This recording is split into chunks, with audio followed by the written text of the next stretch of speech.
Bueno, muy buenas tardes a todos. Estamos dando un poco de espacio para que vayan entrando. Mientras tanto, quiero contarles que la doctora Gloria el día de hoy no pudo acompañarnos. Sin embargo, les manda un abrazo virtual muy fuerte. Ella está en este momento en un tema familiar, pero en la próxima sesión nos acompañará nuevamente. Mi nombre es Joana Sánchez, yo soy la líder de comunicaciones y marketing de Colcop y hoy quiero darles la bienvenida una vez más a este espacio de conexión, de inspiración, de transformación para sus organizaciones. Gracias a cada uno de los que se conecta y de la transformación para nuestro sector. Hoy, como todos los jueves, traemos un tema de suma relevancia para las organizaciones y aún más dadas las circunstancias que nos han traído pues por la pandemia, que han hecho que traslademos un gran porcentaje de las operaciones de las oficinas al trabajo remoto. Para esta sesión hablaremos sobre arquitectura tecnológica para ecosistemas de trabajo remoto. Esto es una mirada a la optimización de los procesos y al trabajo remoto seguro y confiable. Entonces, sin más preámbulos, tengo el gusto de presentarles para esta sesión a nuestros invitados del día de hoy. Hoy nos acompaña Leonardo Suárez. Él es profesional de negocios con más de 15 años de experiencia en el desarrollo de negocios y operaciones comerciales para negocios digitales en Estados Unidos y Latam. Tiene experiencia relevante como miembro de la Junta, gerente de proyectos y rol C-Level para empresas en etapa inicial. También nos acompaña Ricardo González, CTO de Cluster, consultor senior en arquitectura de IT y desarrollo de software con más de 18 años de experiencia en diferentes negocios como telcos, salud, banca, entre otros. Así que les damos la bienvenida. Edwin, te abro paso para que puedas dar la apertura también a nuestra sesión de hoy. Gracias, Joana. Hola a todos en Colco Innova. Buenas tardes, bienvenidos a una nueva sesión de nuestra mesa de innovación. Hoy ya con un tema que yo sé que a todos nos interesa indagar más y profundizar más, sobre todo para garantizar la operación, la estabilidad y la escalabilidad de nuestros negocios. Y bueno, hoy les traemos unos expertos de lujo que conocen muy bien el mundo de la nube, algo que es estratégico y un core muy importante en nuestros negocios. Hoy tenemos el gusto de tener a Leonardo Suárez y a Ricardo González, CEO y CTO de Cluster. Cluster es una empresa especializada en consultoría y acompañamiento tanto estratégico como funcional en implementación de soluciones en la nube para diferentes industrias y ellos son partner de Amazon Web Service. Entonces, sin tanto preámbulo, hola Leonardo, ¿qué más? ¿Cómo estás? Bienvenido a Colco Innova. Hola Edwin, Joana, muchísimas gracias por invitarnos y hacernos parte de esta, digamos, iniciativa de Colcop. Es un gusto pues acompañarlos y pues conocer un poco más de la industria de cobranzas y temas que también están relacionados con el nuevo mundo digital y con temas que pues creo que requieren de también nuevas estrategias y nuevas herramientas que les permitan ser competitivos y poder tener nuevos servicios que les permitan competir en esta industria que en este momento puede ser un gran diferencial para Colombia en la región. Super Leo. Bueno, te dejamos entonces la audiencia y adelante. Excelente, muchísimas gracias. Solo para confirmar, ¿mi pantalla está siendo visible en este momento? Sí, Sí, señor. lo estamos viendo. Perfecto, perfecto. Bueno, muchísimas gracias a todos, a toda la audiencia. Gracias por la puntualidad. Creo que esto nos permite arrancar a tiempo y pues obviamente estar dentro de los tiempos esperados. Como lo dijo Joana y Edwin, pues en términos generales me presento. Mi nombre es Leonardo Suárez. Actualmente lidero Cloudster. Cloudster es una empresa que se enfoca en temas de adopción y consolidación del uso de la nube. Nosotros desde la creación, somos una empresa relativamente nueva en el sentido de tiempo, pero en ese periodo hemos tenido la oportunidad de ejecutar más de 200 proyectos de nube. Tenemos, digamos que en términos de récords, miles de horas de experiencia técnica que nos ha permitido consolidar nuestra experiencia en ciertas competencias o áreas de conocimiento. Actualmente, pues nuestro rol, como lo mencionó, creo que anteriormente han estado acompañándolos algunas personas de AWS, y en ese orden de ideas nuestro enfoque ha sido temas que permiten consolidar una estrategia de nube exitosa. Nuestro enfoque principal o la competencia digamos, donde la mayoría de nuestros clientes nos buscan es el tema de DevOps. DevOps entendido que en cada empresa tienen unas culturas de implementación, despliegue, generación de cómo esa código, esas aplicaciones se integran con los servicios que en este momento la nube les puede ofrecer, y cómo podemos hacer que eso funcione de una manera fluida, transparente, ajustada a las necesidades de cada negocio. Es lo que hacemos en este frente. La seguridad entendida como algo que es inherente a la nube, no es algo, anteriormente se concebía como algo de quitar y poner. Aquí desde el comienzo la nube requiere de unas prácticas de seguridad que las podemos ir endureciendo o afinando dependiendo de la industria o dependiendo de los requerimientos de cada negocio. Temas de migración. La migración, entiéndase, no solamente como temas de llevar del mundo físico a la nube, sino también eventualmente llevar de otras nubes, en este caso AWS, o inclusive dentro del mismo AWS hay migraciones cuando esta adopción no ha sido hecha de una manera digamos, planeada o estratégica. Seguramente toca hacer ajustes que va a implicar modificaciones y que se alinee con las estrategias de nube donde tenga cada empresa su meta dirigida. Y analítica, que de alguna manera lo que buscamos es que las empresas se preparen para tener esos datos listos para volverlos información. En muchos casos, decir voy a comenzar a hacer analítica sin ese proceso de preparación y sin usar las herramientas acordes a cómo utilizar esos datos y poderlos empezar a procesar, se vuelve un proceso bien difícil, y la nube permite que esto se haga de una manera fácil, de alguna manera digamos, más práctica de lo que hace unos años se podía hacer, y juntas estas cuatro prácticas hacen una gran estrategia de nube.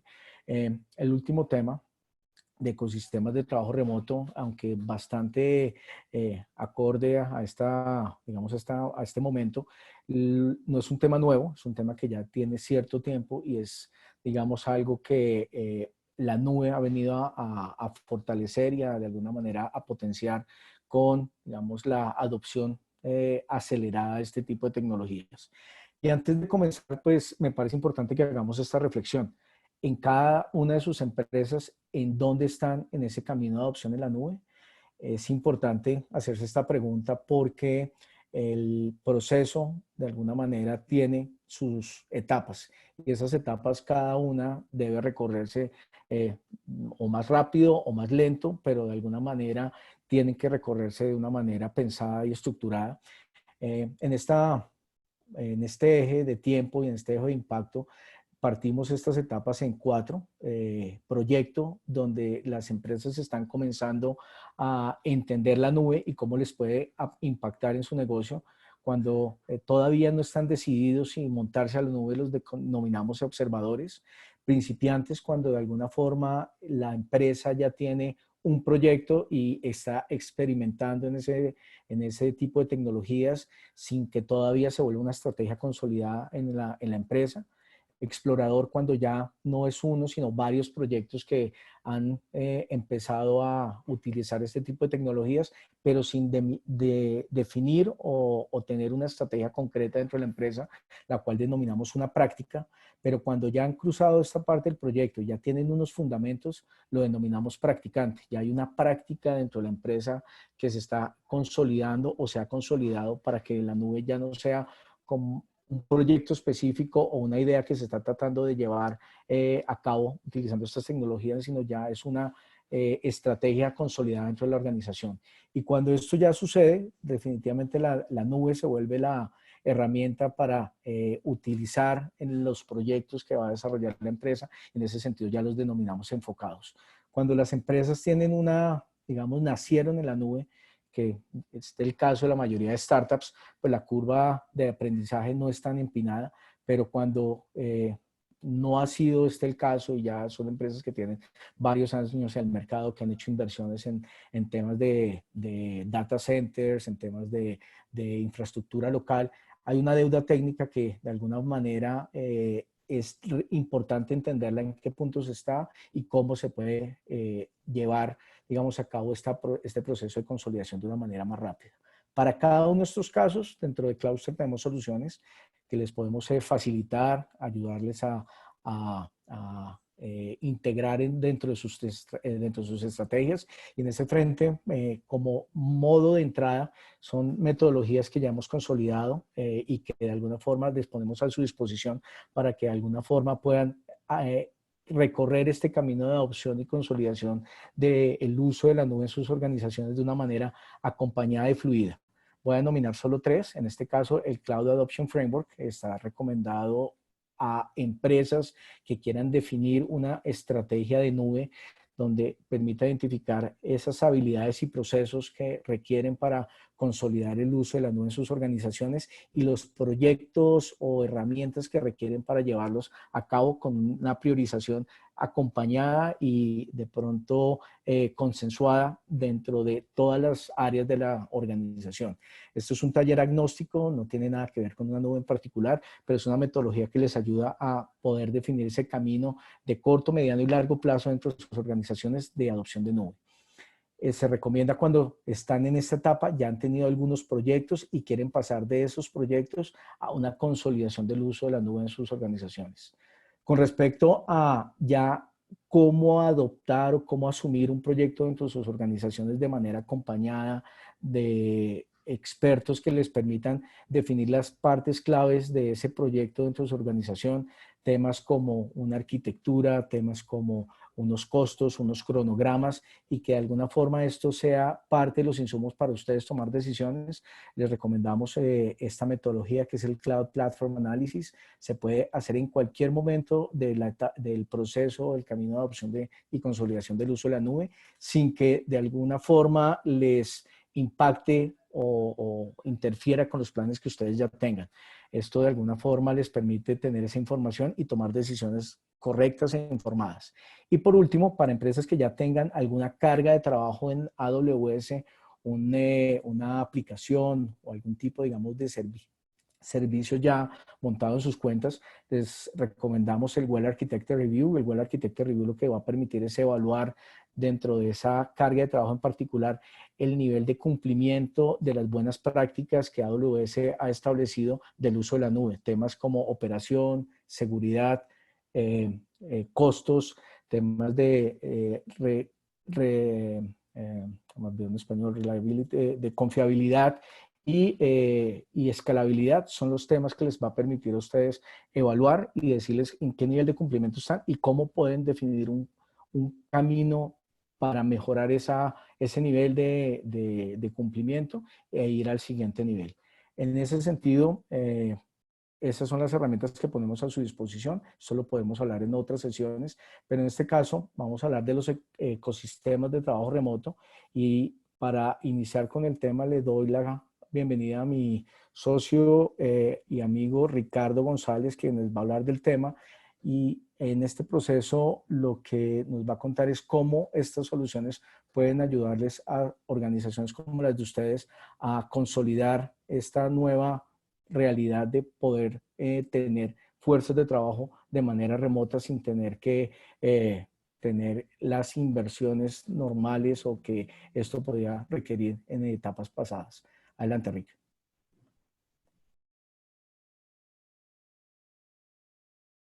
Gracias, Leo. Buenas tardes a todos. Y bueno, de nuevo a Edwin y a Colcott, pues gracias por la invitación a esta sesión. Quería confirmar si están viendo mi pantalla adecuadamente, la presentación. Ya se ve tu pantalla, pero no vemos tu cámara. Ah, ok. Listo, ahora sí me ven. Listo. Perfecto. Bien. Bueno, entonces sí, entremos en materia para cubrir el contenido. Pues básicamente me voy a enfocar en la arquitectura tecnológica para ecosistemas de trabajo remoto, que pues creo que ya todos sabemos la importancia que tiene, ya hemos estado, todas las organizaciones en algún punto en este momento están teniendo algún elemento de trabajo remoto en sus equipos. Entonces, pues vamos a entender y poder clarificar qué es y qué no es, ¿no? Porque a veces de pronto las interpretaciones de qué es un entorno de trabajo remoto pueden variar entre las diferentes percepciones. Entonces, empecemos con eso, con qué es un entorno de trabajo remoto, ¿qué entendemos por eso? Muchas personas entienden como simplemente conectarse desde el computador de su casa a trabajar. Y eso es una percepción bastante generalizada sobre lo que es el trabajo remoto. Pero pues tampoco, no es eso, no es simplemente eso, tampoco es poder acceder a chats, correos y herramientas de productividad que pueden hacer el grueso de muchos roles de trabajo hoy en día. La pandemia pues nos ha llevado a confundir el trabajo remoto con poder acceder a algunas aplicaciones desde nuestros dispositivos personales, desde nuestra tablet, nuestro celular, nuestro computador personal de la casa, el computador que a veces se comparte con también otros miembros de las familias, de los equipos, de los empleados. Y pues tampoco es simplemente habilitar una conectividad, no es establecer una VPN, una red privada a que la persona desde su casa se conecte a un data center propio de la compañía y trabaje desde su computador. Digamos, aquí hay varios elementos importantes que debemos tener en cuenta para diferenciarlo. Esto nos plantea, esta situación de trabajo remoto nos plantea muchos retos desde la perspectiva de tecnología de la información. Por ejemplo, si queremos tener una infraestructura gestionada de manera adecuada, con todos los estándares de seguridad, dependiendo de las diferentes industrias, por ejemplo, la industria de cobranzas, maneja información sensible de las personas y la información, la seguridad de la información termina siendo un criterio bien importante de cumplimiento y de la regulación aplicable. Entonces, se empiezan a ver riesgos inherentes a la manera en cómo yo implemento esos ambientes remotos. Por ejemplo, la utilización de un computador personal al integrarlo a la infraestructura de la compañía, pues nos quita un poco de control. Por ejemplo, nosotros no sabemos si en ese computador de la persona ingresan los niños a conectarse, a jugar, descargan juegos por ahí piratas o mismo, el mismo empleado utiliza fuentes de pronto no tan seguras de software que al entrar a nuestra red corporativa termina convirtiéndose en un riesgo para toda la red. ¿Mm? O, por ejemplo, la experiencia que pueden dar las aplicaciones que yo utilizo al interior de mi compañía desde la perspectiva de dispositivos móviles. En muchos casos, las aplicaciones que se utilizan en las diferentes organizaciones son aplicaciones no necesariamente modernas, con interfaces más orientadas al escritorio, que no faciliten una interacción móvil desde los dispositivos. Otro problema importante aquí es al estar distribuidos nuestros ambientes, pues las inversiones de tecnología on-premise que se requieren pues son más complejas y la gestión de las aplicaciones. Por ejemplo, ¿cómo garantizo las actualizaciones de versiones en las aplicaciones que utilizan mis usuarios? ¿Cómo garantizo la homogeneidad? ¿Cómo garantizo los parches de seguridad? ¿Cómo garantizo que efectivamente la configuración sea la correcta tanto en las aplicaciones como en las estaciones de trabajo de mis usuarios?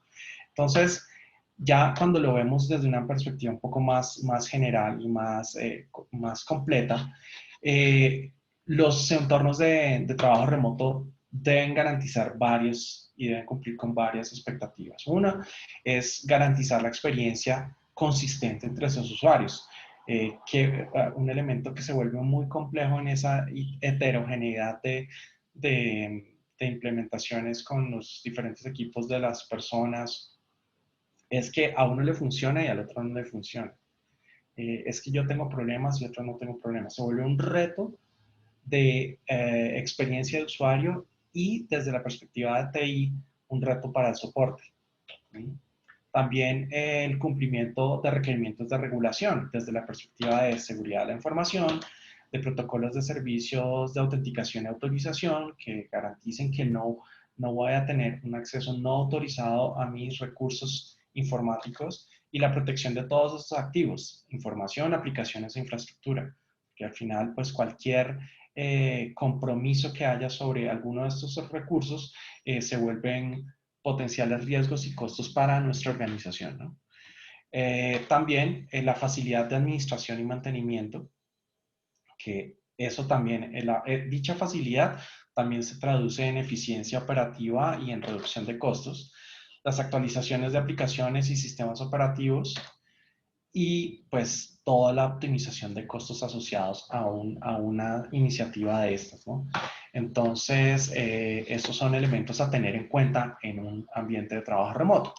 Pero bueno, ¿cómo podemos nosotros aprovechar las características de la nube para poder implementar soluciones de este estilo? Y pues para de pronto quienes no estén muy familiarizados, la nube pues nos provee diferentes modelos de servicio, de cómputo como servicio. Uno es la infraestructura como servicio. La infraestructura como servicio básicamente es la capacidad de disponer de máquinas, de servidores en los cuales yo despliego mis aplicaciones y los utilizo como si fueran mis máquinas locales, mis máquinas en mi data center, pero están, digamos que no tengo toda la complejidad de administración del hardware, de administración de la infraestructura física de data center, de todos los aspectos de conectividad en general, pero al final tengo que administrar máquinas, sistemas operativos, aplicaciones desplegadas en ellos. Otro modelo que nos permite la nube es la plataforma como servicio. La plataforma como servicio, digamos que le coloca un nivel más de abstracción en el cual yo no tengo que administrar servidores así sean virtuales o máquinas así sean virtuales, sino empiezo a administrar un poco más es aplicaciones y configuraciones básicas porque el resto es administrado y gestionado por el proveedor de nube. Y un tercer modelo que es el software como servicio, y esto ya no tengo que ni preocuparme por máquinas, ni preocuparme por la configuración de aplicaciones, sino más como la experiencia y configuración para mis usuarios. Y esto es, por ejemplo, casos muy comúnmente utilizados en software como servicio es el correo, es herramientas como G Suite o como Office 365, que son software, los CRMs online, que son software que simplemente yo accedo y no me complico en nada de la gestión más allá que cosas de configuración y parametrización de usuarios, ese tipo de cosas. Digamos que son tres modelos tradicionales, pero de cara a la experiencia de los usuarios finales, yo como usuario final, acceder a recursos de cómputo y acceder a esa infraestructura, pues la nube también me abre unas posibilidades bien interesantes como pues la ubicuidad, es una característica bien importante de Internet y la nube, y es que pues desde cualquier lugar y dispositivo puedo acceder a los recursos. La escalabilidad y esa elasticidad que me permite crecer y reducirme en la medida que lo requiero. Y esto, por ejemplo, en una situación como la pandemia adquiere una relevancia importantísima, porque yo las inversiones que hago en tecnología, cuando hago inversiones on-premise, es decir, físicas, en data center físico, pues ¿qué sucede? Eso es, yo tengo que tener la capacidad instalada para soportar mi máxima capacidad de personas, de equipos con los que trabajo, pero si tengo menos, pues no voy a dar el servicio necesario. Pero ¿qué pasa? En situaciones como la pandemia hubo muchas compañías que tuvieron que reducir sus equipos, sus plantas, porque pues su operación era más limitada. Pero ¿qué pasaba? Con toda la inversión que tenían hecha, pues esa inversión ya se hizo y es un activo muerto que lo único que me genera es pérdidas, ¿no? Entonces, en la nube yo no tengo esos problemas. Yo crezco y me reduzco en la medida que yo requiero. Que me permite habilitar la innovación. ¿Por qué? Porque la nube básicamente yo pago por lo que consumo. Y entonces, como justamente con esa misma, escenario de la inversión que requiero para operar en la nube, pues yo puedo habilitar servicios, hacer pruebas de concepto y eliminar esos servicios y solo pago por las horas, los días, las semanas que lo estuve utilizando, pero no es una inversión a largo plazo. El tema de control y seguridad que me va a permitir de manera mucho más efectiva, centralizada, hacer esa gestión y a su vez, pues como estamos en un escenario de acceso remoto, pues incrementamos la productividad, reduciendo un poco los tiempos muertos que hay en un escenario de trabajo presencial, ¿no? Otro elemento que la nube nos trae a la computación de usuario final es la simplificación de las actividades, de las operaciones de TI, porque pues claro, al quitarnos, por ejemplo, toda esa capa de hardware, de elementos físicos, pues nos vamos a quitar una cantidad de costos operativos y de costos fijos asociados a ello, ¿no? Entonces, esto nos permite, además de nuestros tradicionales infraestructura como servicio, plataforma como servicio, software como servicio, también aparece un nuevo, un nuevo modelo de computación como servicio que son los escritorios como servicio, desktop as a service. Y es básicamente uno de los escenarios que podemos aplicar para los ecosistemas de trabajo remoto, que son los escritorios como servicio. Me permiten conectarme desde cualquier lugar, me garantizan una consistencia en la experiencia del usuario, porque todos los usuarios en realidad se conectan a infraestructuras similares, equivalentes, que me permiten implementar una mayor seguridad en todos los aspectos, desde los temas de privacidad de información, de control de acceso, autenticación, modelos de autenticación, que me simplifican la gestión y me permiten ser escalables, ¿no? Crecer en la medida que requerimos y reducir en la medida que lo necesitamos si es necesario, manteniendo un foco en la optimización del costo. Solo pagar por lo que utilizo, no pagar por una infraestructura que está inactiva y muerta.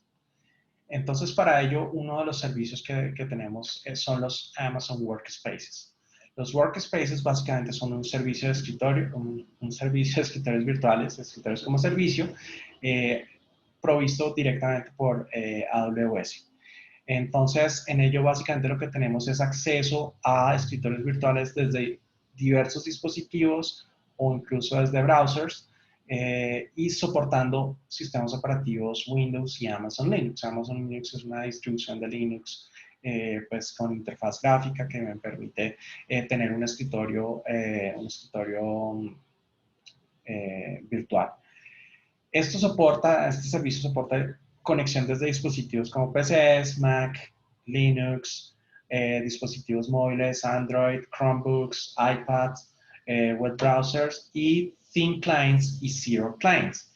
¿Qué son esos Thin Clients y Zero Clients? Son dispositivos especializados, se ven como un computador, pero son como un computador liviano, que básicamente lo que está enfocado a este dispositivo es en la capacidad de conectarse a una infraestructura de escritorios virtuales. Entonces, lo que yo tengo en ese dispositivo simplemente es el mecanismo de conexión, las capacidades de conectividad y una capacidad de cómputo limitada que me permite conectarme a esos escritorios, y todo está en la nube, pero no tengo nada de almacenamiento local, nada de procesamiento local, sino simplemente es un mecanismo de conectarme y utilizar. Y esto tiene diferentes factores de forma, desde un all-in-one hasta formato laptop o un formato de cajita como esta que se ve por acá, que es como, ese es mi Thin Client al que le conecto un monitor y un teclado, y ya con eso tengo los mecanismos de conectarme a mis ambientes de escritorios remotos. Entonces, esto me ayuda a simplificar las tareas de gestión, simplificar el setup, la configuración de cualquier nuevo usuario, porque pues en realidad no necesito mayor cosa que ya sea o un computador para conectarme o un dispositivo de estos. Ahora, específicamente los workspaces, pues como lo mencionaba, son esos escritorios en los cuales me permiten un modelo de pago por consumo. Ya vamos a ver algunos detalles sobre ello. Tienen grandes facilidades para desplegarse y para gestionarlo, proveyendo pues bastante escalabilidad en el sentido, pues volvamos a tanto de capacidad de un escritorio, que puede crecer muchísimo o puede ser pequeño en lo mínimo necesario, y en cantidad, ¿no? Yo puedo, aquí el grano, a diferencia de los ambientes de escritorios virtuales en data center físico, es que normalmente aquí el grano yo puedo crecer con un workspace. De a uno puedo crecer, o de a 100, o de a 500. Pero en los escenarios on-premise normalmente yo compro una capacidad que me va a abarcar varias decenas de escritorios, una máquina que me soporte varias decenas de escritorios. Entonces el grano de inversión es mucho más pequeño y me permite ser más eficiente con el consumo. La seguridad es un aspecto que con los workspaces logramos tener una muy buena implementación, y es que como el escritorio está en realidad en la nube, no hay datos disponibles, no hay datos almacenados en los dispositivos locales. No hay nada, que el archivo, la base de datos de los usuarios, eso no queda almacenado localmente, ni hay una persistencia local, y eso me permite también tener un control de la frontera de la información. Ese almacenamiento se puede mantener encriptado utilizando los mayores estándares de la industria, y todo el tráfico desde la estación, desde el equipo del usuario hasta el escritorio virtual está cifrado, lo que me permite pues garantizar igual la privacidad y la autenticidad de la información. Estos workspaces se integran con las diferentes tecnologías que yo ya tenga en sitio para gestionar aspectos de seguridad. Por ejemplo, si yo tengo mi red interna, yo puedo integrar esos workspaces a mi red interna. Si utilizo servicio de autenticación directorio activo, puedo integrar esa identidad de usuarios a mis workspaces. Si utilizo autenticación multifactor, algún dispositivo, algún token o con dispositivo celular, para segundo factor de autenticación, también lo puedo integrar. La gestión de esta flota de workspaces se puede hacer con las herramientas que normalmente utilizo para gestionar mi infraestructura, como System Center Configuration Manager, o WSUS o BigFix, que son algunas de las herramientas más comunes para hacer esta gestión. Y toda la integración con las autoridades certificadoras globales que me permiten garantizar la autenticidad de los sitios web. Tienen una gran flexibilidad, una gran versatilidad, porque me permiten, pues lo que hablábamos, diferentes clientes en todo formato, diferentes sistemas operativos, hay diferentes paquetes preconfigurados en capacidades, ya los vamos a ver, y diferentes modelos de pago. Yo puedo hacer compra mensual. Entonces, si la utilización de esos workspaces va a ser más de cierto umbral de tiempo en el mes, pues puede ser más barato pagar el mes que pagar por las horas. Y eso es algo que normalmente uno puede configurar y medir fácilmente. Y también, si yo ya tengo un licenciamiento de sistema operativo, por ejemplo, licenciamiento de Windows ya comprado para mis máquinas clientes, pues yo también puedo utilizar esas licencias para reducir el costo de mi infraestructura de workspaces. Si no tengo esas licencias, en el precio del workspace ya viene incluido esa parte de ese licenciamiento. Entonces, pues es bastante flexible. Algo muy general de las configuraciones, como les decía, hay varias configuraciones de capacidades diferentes que van desde un procesador hasta 16 incluso con GPUs, procesadores gráficos. Hay algunas organizaciones que utilizan workspaces para hacer rendering de video, rendering de modelos tridimensionales. O sea, esto es supremamente amplio el espectro de capacidades que puedo tener. Con capacidad de RAM desde 2 gigas hasta 122. Entonces puedo hacer incluso trabajos de workstation, como les decía, analítica, rendering en máquinas de este estilo. Y pues hay una gran flexibilidad en lo que son los volúmenes de almacenamiento. Yo puedo tener, creo que hasta 2 teras de almacenamiento de usuario, no recuerdo el límite, es 2 teras. Normalmente la mayoría de clientes que trabajamos no requieren esos volúmenes de almacenamiento para un workspace, para un usuario, pero pueden llegar hasta allá. Y ya vienen unas configuraciones por defecto.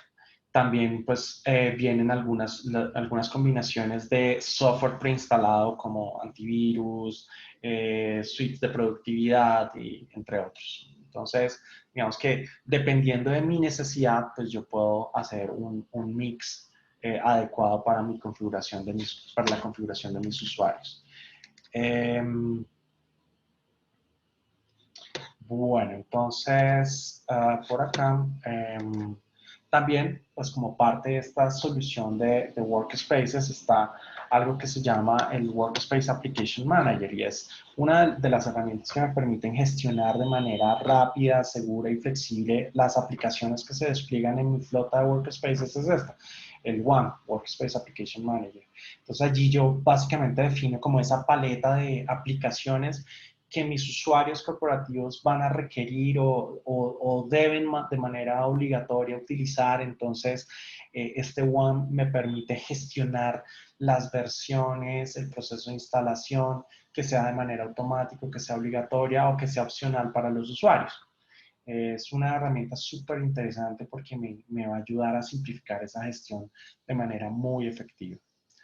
Otra de las herramientas que normalmente implementamos con estas soluciones de entornos remotos es los optimizadores de costos. Entonces, el optimizador de costos básicamente lo que hace es que analiza el comportamiento de los workspaces para determinar cuál es el mejor modelo de cobro que se debería aplicar para dicho workspace. Entonces, analiza el consumo, el comportamiento de uso de los workspaces en el mes anterior y de manera automática hace unas recomendaciones y reconfiguración de dichos workspaces para pasarlos al modelo más adecuado. Entonces, si sale más barato pagarlo por horas, lo convierte en un pago por horas. Si sale más barato pagarlo por mes, lo convierte en un modelo de pago por mes. Entonces, estos son el tipo de herramientas que la nube misma me puede ayudar a hacer más costo efectiva la inversión que tengo. ¿Cómo utilizan nuestros clientes los workspaces en sus escenarios? Digamos, es muy común la utilización de workspaces con empleados móviles y remotos, porque básicamente desde cualquier lugar va a poder llegar a su estación, esté con su computador, esté con una tablet o esté en un computador no oficial de la organización. Entonces lo puede hacer. Y básicamente es su mismo escritorio, como que lo lleva consigo, pero sin los riesgos de seguridad de llevarlo consigo, ¿no? También, por ejemplo, para equipos de proyectos en los cuales, por ejemplo, es un equipo temporal o un proyecto específico que tiene una duración, no sé, 3, 4 meses este proyecto y requerimos involucrar un equipo que solo va a estar para ese proyecto, pues imagínense tener que comprar, invertir todo lo necesario para proveer la infraestructura de que ellos trabajen, pues con los workspaces eso es un tema de minutos. Por ejemplo, tenemos... Bueno, ya ahorita les explico algunos casos que tenemos. Pero, por ejemplo, otro escenario son las fusiones y adquisiciones. Integrar la infraestructura tecnológica de dos compañías es un reto bien difícil. Y los workspaces ayudan a las compañías, a la nueva compañía madre, le facilita ese proceso de integración porque me permite una gran flexibilidad y homogenización de la infraestructura de manera rápida, ¿no? Esto desde la cara de los usuarios finales. Y reemplazar toda la infraestructura de escritorios virtuales on-premise es también otro escenario común. Nosotros tenemos casos de varios clientes en los cuales unos, por ejemplo, reemplazan su infraestructura on-premise de escritorios virtuales. ¿Por qué? Precisamente por los granos de inversión. Por ejemplo, tenemos un cliente en el sector salud que opera múltiples clínicas en el país y constantemente está creciendo su huella de operación en nuevas ciudades, nuevas ubicaciones. Entonces, por ejemplo, cada mes se necesita habilitar 20, 30 escritorios nuevos porque es una nueva sede, ¿sí? Ellos anteriormente tenían una infraestructura on-premise, unos servidores gigantescos que soportaban un número específico de escritorios. Digamos, un servidor soportaba 100, 120 clientes, pero entonces el grano que tenían que hacer para la inversión era habilitar 120, pero solo necesitaban crecer de a 20, de a 30, entonces tenían una capacidad muerta, además que los tiempos de provisionamiento de esos servidores eran pues meses, ¿no? Comprar un servidor de esas capacidades normalmente es todo el proceso de importación y gestión toma de 3 a 6 meses y pues cualquier eh, escalón de crecimiento que requerían les tomaba mucho tiempo y los hacía muy lentos para adaptarse. Entonces, ellos transformaron su estrategia de escritorios virtuales on-premise a escritorios basados en workspaces y básicamente habilitar una nueva sede es un tema de 20 minutos, porque ya tienen configurado todos los aspectos funcionales de sus aplicaciones en esos escritorios. Es simplemente integrar sus usuarios en su directorio activo y habilitar workspaces y tenemos listo nuestra nueva sede.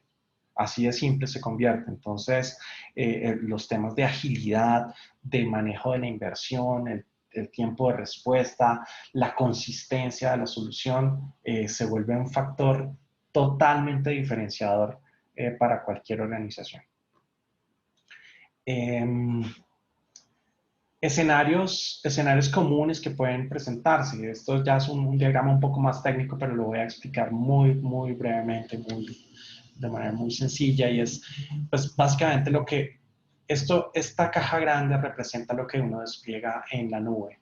Y allí están nuestros workspaces, allá en la nube de AWS, y yo puedo tener, por ejemplo, este es un escenario híbrido, en el cual yo tengo una infraestructura on-premise, un data center en el cual yo tengo mi servicio de identidad, mi directorio activo, mis aplicaciones corporativas, las tengo desplegadas en ese data center. Yo puedo desplegar mis workspaces en la nube y establecer un canal de comunicación con el data center y utilizar esas aplicaciones de manera transparente. En muchos casos, lo que tienen que hacer hoy en día es conectar las máquinas de los usuarios a través de una VPN de usuario, de múltiples usuarios conectados a dicho data center y gestionar esas conexiones de manera completa. Y eso se vuelve un reto operativo y un reto administrativo importante. Eso es un escenario común que es muy fácil de implementar. Acá gestionamos solo un canal de VPN para gestionar ya sea un usuario o 500 o 1000 usuarios, los que sean necesarios.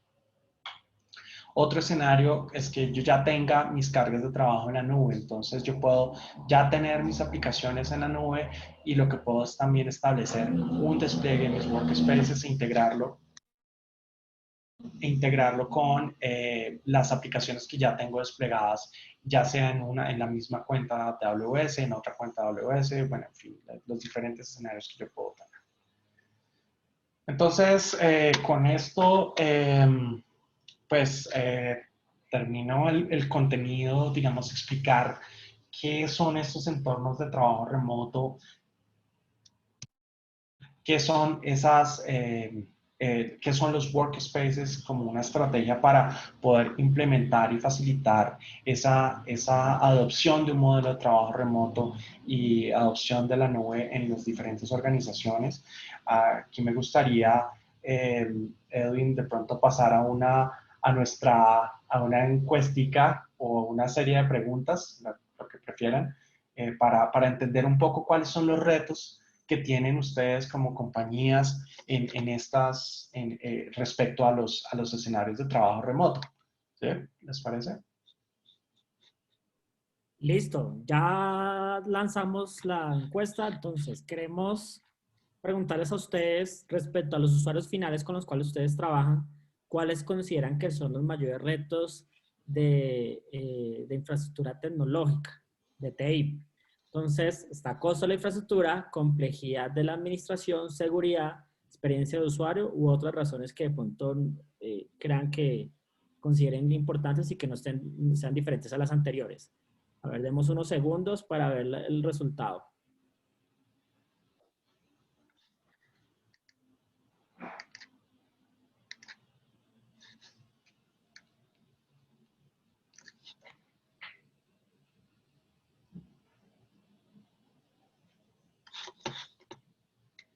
Listo, Ricardo. Así nos quedan las respuestas. El tema de seguridad es el número 1, 46% de los asistentes. Si quieres, cuéntanos un poquito de eso y empezamos esta sesión de Q&A. Si hay alguien que tiene preguntas que quiera lanzarle a Ricardo o a Leonardo, siéntanse libres de escribirnos por el chat o les habilitamos también el micrófono. Pueden alzar la mano y les habilitamos el micrófono. Entonces, Ricardo, te hago la primera pregunta y es, estamos en un evento de Colcop. Colcop es una industria que trabaja sobre una materia muy importante, una materia prima que es muy importante y son los datos financieros, los datos de nuestros clientes para gestionar cualquier proceso de cobro.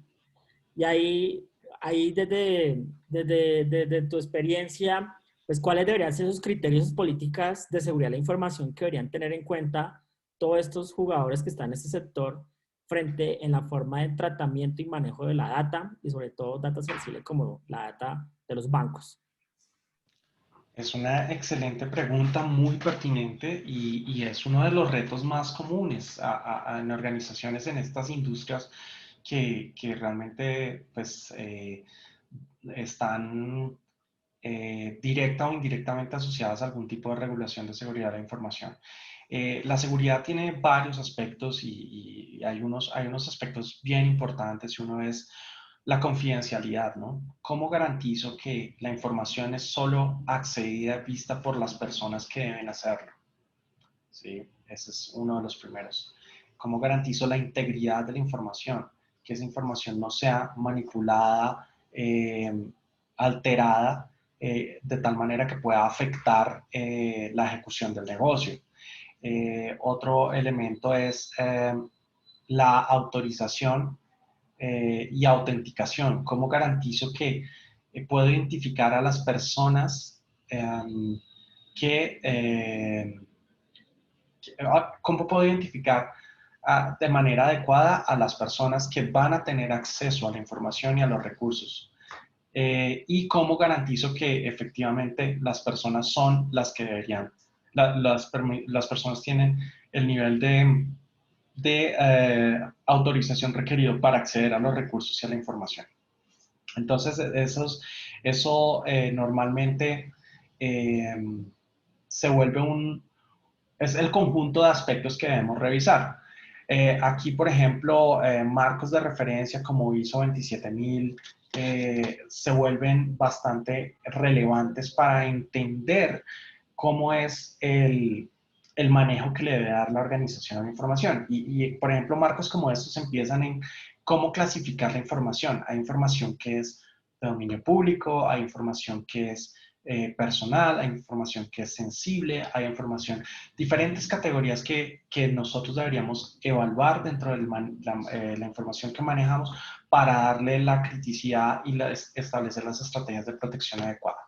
En específico, con modelos de entornos de trabajo remoto, creo que durante la sesión hacía bastante énfasis en ello porque es uno de los aspectos más susceptibles, ¿no? Entonces, cuando yo le abro la puerta de mis aplicaciones corporativas a las máquinas de mis usuarios, a las máquinas personales de mis usuarios, esto es como abrir la puerta al data center y siga usted, estoy sujeto a lo que tienen mis usuarios allí. Y eso es un riesgo bastante importante. ¿Cómo protegernos? Aislando. Los workspaces son una solución bien interesante porque en realidad todo está en la nube, nada está dentro de las máquinas de los usuarios, no hay problemas asociados a, por ejemplo, fuga de información porque me robaron el laptop. ¿Sí? ¿A cuántos no nos han robado un laptop, no lo hemos dejado por ahí en un aeropuerto? Y si no tenemos las medidas de seguridad, pues, ¿qué riesgo tendríamos?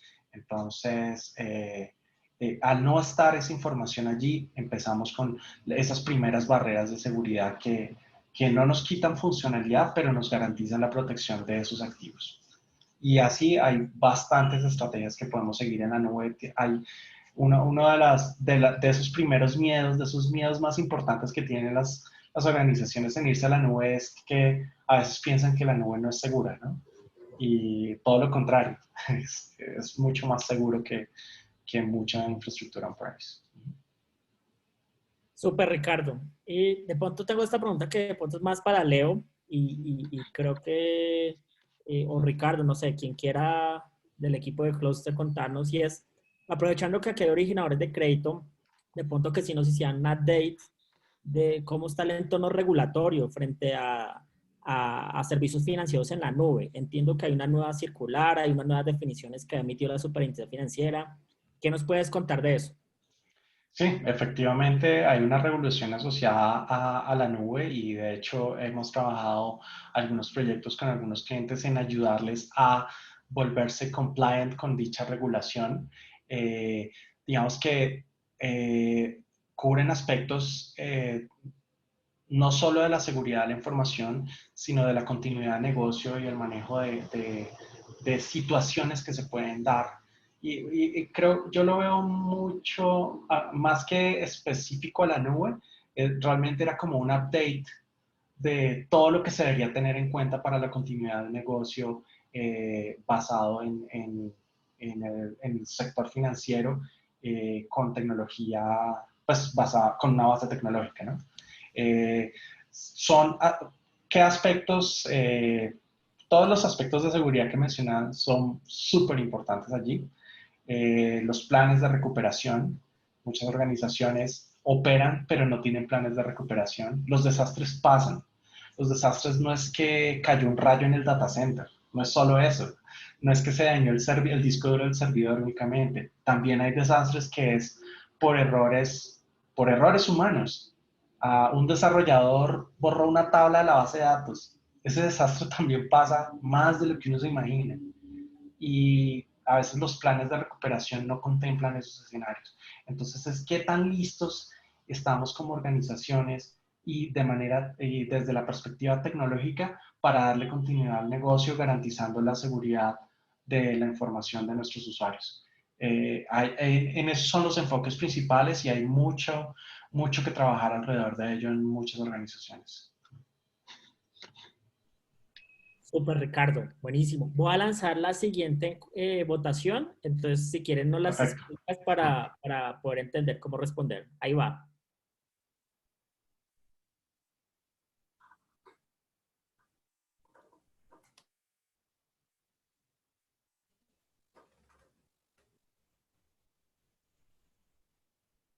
Si quieres, Ricardo, alcanzas a escuchar. ¿Nos puedes ampliar un poquito Claro, qué claro que sí. significa? Sí, perfecto. Entonces, bueno, ¿qué casos de uso tienen para los entornos de trabajo remoto? Aquí es basados en en los escenarios que mencionamos hoy, ¿qué creen que aplicarían sus organizaciones? Una fuerza de trabajo remota o móvil, un acceso a ambientes de cómputo controlado, por ejemplo, que definitivamente por regulación ustedes necesitan establecer muchos más controles en cómo se acceden dichos recursos, tanto información como aplicaciones, o equipos variables, por ejemplo, que tienen gran elasticidad de su base de empleados o de colaboradores. Algunas veces los escenarios de escritorios virtuales como workspaces se utilizan también para aplicaciones viejas que de pronto no son amigables o no se pueden utilizar a través de browsers y exponer a través de web directamente, sino que requieren una infraestructura adicional para ejecutar. Entonces es una forma también de hacerla llegar a los usuarios o también reemplazando alguna infraestructura que ya tengan de escritorios virtuales. Es conocer cuál es el caso que de pronto más aplica para ustedes o algún otro que de pronto no esté dentro de esas categorías. Listo, voy a cerrar la encuesta y miramos los resultados. Fuerza de trabajo remota móvil. ¿Cómo lo ves? ¿Qué opinas de esto? Esto es algo muy importante porque durante la reactivación económica, como te contaba al inicio, pues al final necesitamos del sector de crédito y cobranzas, pues uno, para inyectarle liquidez a las empresas y a las personas para poder resolver esta situación de dificultad en que nos encontramos. Por otro lado, para que puedan acogerse a los alivios y podamos recuperar la cartera y así poder brindar más crédito al sistema productivo. Este sector pues tiene un factor humano bastante amplio, entonces ahí cuáles son, y muchísimos, aunque estaban amparados bajo las exoneraciones de las normativas durante la cuarentena, y ¿tú qué recomendaciones harías para que estas empresas de cobranza se volvieran 100% digitales y tuvieran una fuerza de trabajo totalmente remota y móvil? Desde el punto de infraestructura, ¿qué crees que deberían tener en cuenta?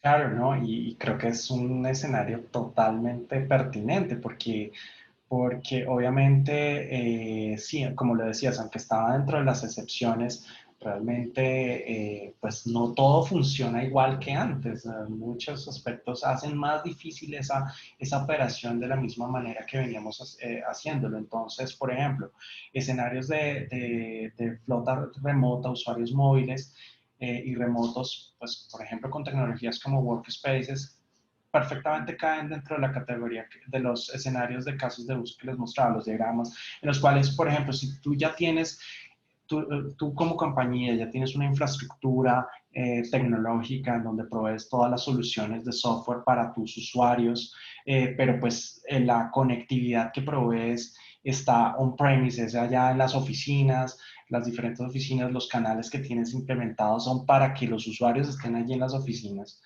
pues claro, te va a limitar esa operación de manera remota. Entonces, este escenario pues nos permite que incluso, como lo decía, puede ser con dispositivos, el propio dispositivo del usuario en su casa, sin tener que hacer una inversión adicional con el dispositivo de su usuario, acceda a una infraestructura gestionada directamente por las compañías y controlada y regulada y que tenga todos los controles de seguridad que me permitan garantizar una operación segura, remota, disponible en todo tiempo. Eso es un escenario que es común, que es perfectamente aplicable. Y creo que allí, por ejemplo, también se vuelve más sencillo garantizar todos los temas regulatorios que hablábamos, de seguridad, de conectividad y de continuidad. Porque ya, o sea, si de pronto a un usuario se le cae el canal de internet, pues es un usuario, pero no es toda mi organización y la continuidad se puede dar en general. Entonces, son ese tipo de cosas. Pues bueno, Ricardo, no, yo creo que nos has ilustrado bastante de manera interesante cómo funciona todo este mundo de la nube. En este sector te puedo confesar que sí hay entidades que son bastante avanzadas, hay otras que están en ese proceso de adopción. Y bueno, queremos seguir teniendo más espacios para seguir indagando sobre este sector y queremos agradecerte a ti, a Leonardo y a todo el equipo de Cluster por todo el apoyo en acompañarnos en esta mesa tan apasionante. El tiempo en Zoom es tan corto, muy puntuales, también nos tenemos que despedir. Y bueno, Ricardo y Leo, muchas gracias. Bueno, a Ricardo y a Bien. Leonardo, muchas gracias por su tiempo en esta mesa de innovación. Muy valioso cada uno de los elementos y estrategias que nos brindaron. De verdad que para este tiempo son bastante necesarias. Mil y mil gracias a cada uno de los que está aquí conectado. Para mañana queremos hacerles una invitación muy especial desde Colcop. Tenemos mañana a las 11 de la mañana un Colcop sobre la protección para evitar infringir la ley en el mundo digital. Entonces, tenemos invitados súper especiales, abogados especialistas en derecho informático y en propiedad intelectual. Entonces, para todos los que estamos aquí conectados, muy invitados a este evento. Protección para no infringir la ley en el mundo digital. Mil y mil gracias a cada uno de los que se conectó. Los esperamos dentro de 8 días nuevamente en este espacio y les deseamos una feliz tarde. Joana, Ricardo, Leonardo, muchas gracias y nos vemos en una próxima ocasión. Gracias. Que estén muy bien. Muchas Chao. gracias a todos. Buenas tardes. Recuerden que al cerrar esta sesión les vamos a enviar una encuesta de feedback para que nos regalen sus apreciaciones de esta sesión y también queremos seguir trabajando este tema de nube, entonces es muy importante las respuestas que nos den. Feliz tarde a todos, descansen.